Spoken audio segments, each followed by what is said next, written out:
मध्य प्रदेश में विधानसभा चुनाव 2023 नजदीक है और सभी प्रत्याशी जातिगत समीकरणों के आधार पर अपनी अपनी विधानसभा में प्रभावशील स्टार प्रचारकों को बुला रहे हैं और जनसभाएं आयोजित कर रहे हैं।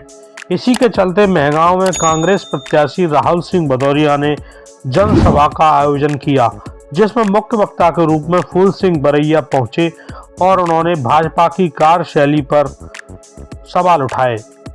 दोस्तों, यदि आपने हमारा चैनल अब तक सब्सक्राइब नहीं किया है तो प्लीज़ इसे सब्सक्राइब कर लें और बेल आइकन को भी दबा दें, जिससे कि वीडियो का नोटिफिकेशन सबसे पहले आपके पास पहुंचे। वीडियो पर बने रहें, वीडियो अभी आगे है। फूल सिंह बरैया ने धर्म के नाम पर वोट मांगने वाली भाजपा पार्टी के ऊपर बड़े सवाल खड़े किए हैं। उन्होंने कहा, गाय माता के नाम पर वोट मांगने वाले गाय की रक्षा तक नहीं कर पा रहे हैं। एक तरफ गाय जब घर से छूटती है तो किसानों का नुकसान करती है, फिर रोड पर पहुंचकर वह खुद दुर्घटनाग्रस्त हो जाती है और जान गंवा देती है। इस प्रकार देश में लाखों गाय रोज मर रही हैं और भाजपा पार्टी गौ रक्षा कानून लाने में असफल रही है। वहीं कमलनाथ के द्वारा बनवाई गई गौशालाओं में ताले डले हुए हैं। उन्होंने आगे कहा कि भाजपा ने सभी कर्मचारियों का हक छीनते हुए उनकी ओल्ड पेंशन बंद की। किसानों का कर्ज माफ कर रही सरकार को बीजेपी वालों ने बीच में ही गिरा दिया। ऐसे किसी विरोधी को वोट मत देना। उन्होंने कांग्रेस प्रत्याशी राहुल भदौरिया के पक्ष में जनता से मतदान करने की अपील की है। अच्छी पार्टी है। मैं धर्म की बात पहले कर देता हूँ। गाय पूज्य है कि नहीं है पूज्य?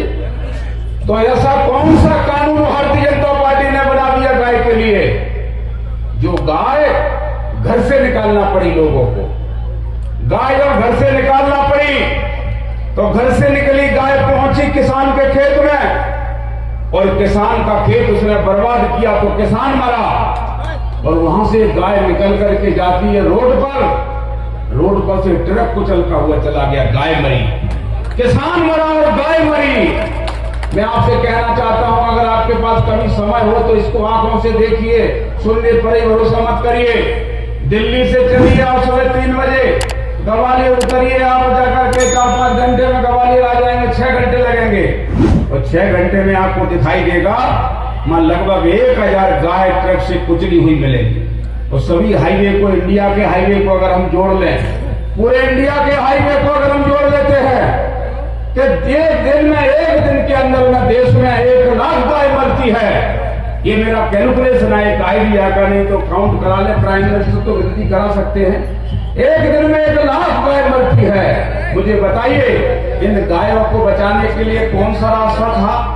इनके लिए गौशाला बनाइए और गौशाला मानने का कमलनाथ जी ने बनाई और गौशाला बना करके जब कमलनाथ जी ने तैयार कर दी, गाय रहने वाली थी, तो बीजेपी के लोग क्या बोले कि नहीं, हम इस सरकार को गिरा। भाई तुम तो धर्मात्मा हो, तुम्हारी तो गाय के लिए कर रहे हैं, हम तुम्हारी तो गाय पूज्य मान लो, हमारे लिए ना मानो, तो गाय के लिए तो सरकार को मत गिराओ। तो कोई बात नहीं, सरकार उन्होंने गिरा दी। विरोधी होते हैं, सरकार गिरती है, और जब विरोधियों ने सरकार हमारी गिरा दी तो फिर गाय का गौशाला जब कमलनाथ जी ने बना करके तैयार कर दी थी तो तुमने गौशाला में गाय क्यों नहीं रखी? उन गौशालाओं में इन्होंने ताले डलवा दिए। अब मुझे जवाब दीजिए, 1 लाख गाय रोज मरती है, उसका पापी कांग्रेस है कि भाजपा? जरा बताइए, आप इसका उत्तर जोर से दीजिए। 1 लाख गाय रोज मर रही है, उसका जिम्मेदार कांग्रेस है या भाजपा? तो भाजपा इसका जिम्मेदार है। बताइए, भाजपा अच्छी पार्टी है कि बुरी पार्टी है? दूसरा दिन से तुम्हारी काम तो हो रहा है, आपका बच्चा रोड पर गिर जाए, चोट लग जाए, लहू निकलने लगे और कोई आपका विरोधी आकर के बच्चे को गोद में लगा ले, लहू पूछ करके उसको गले से लगा करके आपको देने आए, तो क्या आप वो विरोधी को गालियां देंगे क्या कि तूने हमारा बच्चा क्यों, तूने हमारे बच्चे को क्यों पकड़ा?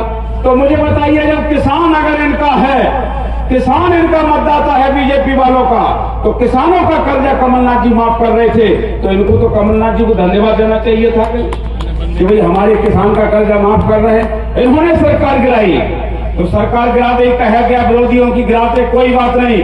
तो जब तुम्हारी सरकार बनी क्या तुमने किसानों का कर्जा माफ कर दिया था क्या? नहीं किया तो मुझे बताइए, किसान का हितैषी कांग्रेस हुई कि भाजपा हुई? और मैं आपसे दावे से कह सकता हूँ, यही नहीं, मैं कर्मचारियों के बारे में कहना चाहूंगा। कर्मचारी, अब भारतीय संविधान में डिस्कशन हो रहा था, नौकरियां लगाने के कानून पर दस्तखत कर रहे थे, डॉक्टर अम्बेडकर कह रहे थे कोई किसान का बच्चा, मजदूर का बच्चा कोई हो, नौकरियां देंगे, और जब नौकरियां देंगे तो उसको तनख्वाह देंगे, और तनख्वाह जैसे ही उसके घर में आएगी, जैसे ही तनख्वाह उसके घर में आएगी तो दोनों टाइम का चूल्हा जलने लगेगा, छोटा सा बच्चा उसका दूध पीने लगेगा, उसका बच्चा स्कूल जाने लगेगा उसी नौकरी की तनख्वाह से। और मैं आपसे कहना चाहता हूं, जब रिटायर होगा, रिटायर हो जाएगा वो, तो रिटायर होने के बाद तो उसको तनख्वाह नहीं मिलेगी, तो जैसा जहां से शुरू हुआ था वहीं आ गया कि नहीं आ गया?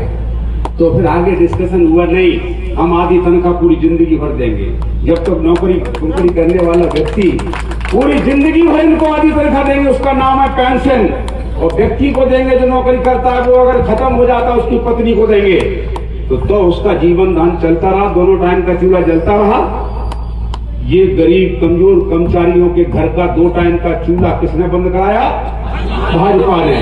बच्चे को दूध पी रहा था, किसने बंद कराया? भाजपा ने। उनको निवाला मिलने लगा, उस परिवार का पेट भरने लगा, किसने बंद कराया?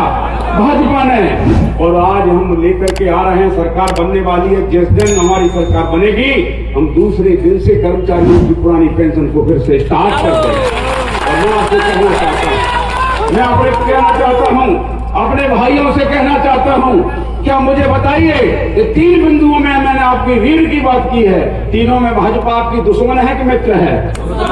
जोर से बोलिए, दुश्मन पार्टी को नहीं जिताइए, पंजे वाला बटन दबाइए, राहुल भदौरिया को जिताइए, जिताने की जिम्मेदारी आपकी। और जीतने के बाद आपको अगर शंका हो किसी बात की तो आप बात कर लीजिए, जिताने की जिम्मेदारी आपकी, आपकी जिंदगी में दुख तकलीफ कष्ट उनको हटाने की जिम्मेदारी हम सबकी होगी, ऐसी बात कहता हूँ। वैसे देखा जाए तो कांग्रेस मुद्दों की बात करते हुए भाजपा पर निशाना साध रही है, लेकिन अब जनता का रुझान किसकी तरफ रहता है यह तो 3 दिसंबर के आने वाले परिणाम ही बताएंगे।